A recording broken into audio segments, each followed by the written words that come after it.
এই খাবেন মিলাদে আসছেন, মিলাদের মতো থাকেন এখানে। আপনারা কি থামবেন না? থামবেন না আপনারা? থামেন,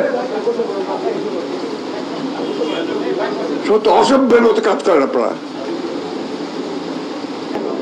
সবচেয়ে বেশি ত্যাগ স্বীকার করেছেন এবং এখনো তিনি অত্যন্ত অসুস্থ অবস্থায় হাসপাতালে আছেন। আমাদের সেই মহান নেত্রী, গণতন্ত্রের আপসীন নেত্রী। আপনারা এক কাজ করেন ভাই, আপনারা রাস্তায় গিয়ে কথা বলেন, এখানে থাকার দরকার নেই কারো। এই খাবেন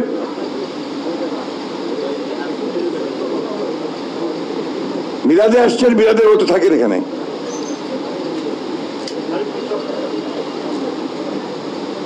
সেই নেত্রীর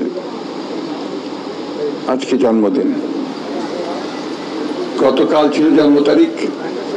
আমাদের নেত্রী রাজনীতিতে যে কথাটা কিছুক্ষণ আগে রিভিউ করেছে, এত সহনশীল এবং সৌজন্যের পরিচয় দিয়েছেন।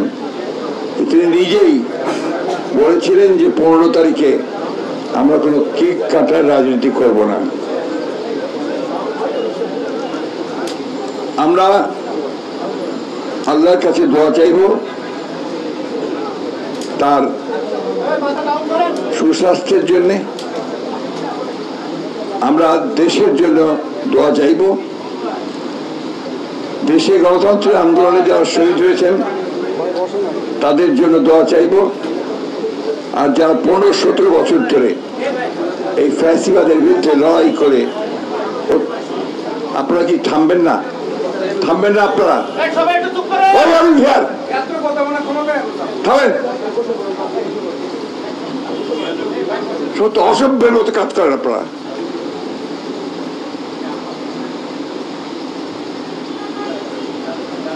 সেই নেত্রী তার এই জন্মদিনে আমরা সবাই আছি এখানে তার জন্য দোয়া চেতে এসেছি। আমার খুব কষ্ট হয়, দুঃখ হয় যখন আমরা দেখি আমাদের কিছু কিছু নেতাকর্মী তারা একটা বসার জায়গা, একটা ক্যামেরার সামনে যাওয়ার জন্য যে সমস্ত ব্যবহার করেন, আচরণ করেন, এটা কোনো সভ্য মানুষের করার দরকার নাই। এই আচরণ ঠিক না। তার জন্মদিন এখানে একটা দোয়া মাহফিলে এসছেন, এখানেও কথা বলতে হবে, চিৎকার করতে হবে, কথা বলতে হবে। আমাদেরকে বারবারই কথা বলতে হবে কেন?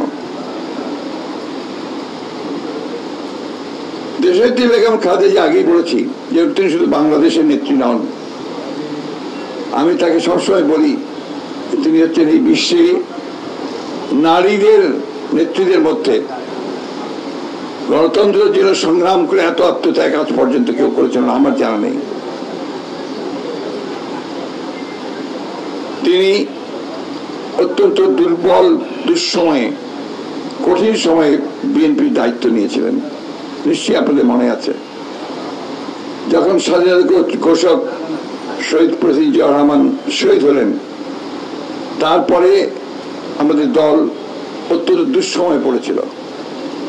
একজন স্বৈরাচার এরশাদ সেদিন জোর করে ক্ষমতা দখল করে নিয়ে বিএনপিকে ধ্বংস করবার কাজে লিপ্ত হয়েছিল, গণতন্ত্রকে ধ্বংস করেছিল।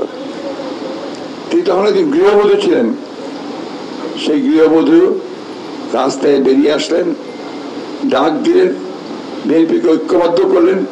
আমাদের আজকে এখানে অনেক নেতা আছেন, ছাত্রনেতা, যারা সেদিন তার সঙ্গে থেকে এই আন্দোলনকে জোরদার করেছিল, স্বৈরাচারের বিরুদ্ধে, এরশাদের বিরুদ্ধে, একনায়কতন্ত্রের বিরুদ্ধে, গণতন্ত্রের পক্ষে। তারই ধারাবাহিকতায় 1990 সালে ছাত্র গণঅভ্যুত্থানের মধ্য দিয়ে সেই স্বৈরাচারকে, এরশাদকে পরাজিত করে আমরা গণতন্ত্র প্রতিষ্ঠা করেছিলাম শুধুমাত্র দেশনেত্রী বেগম খালেদা জিয়ার নেতৃত্বে।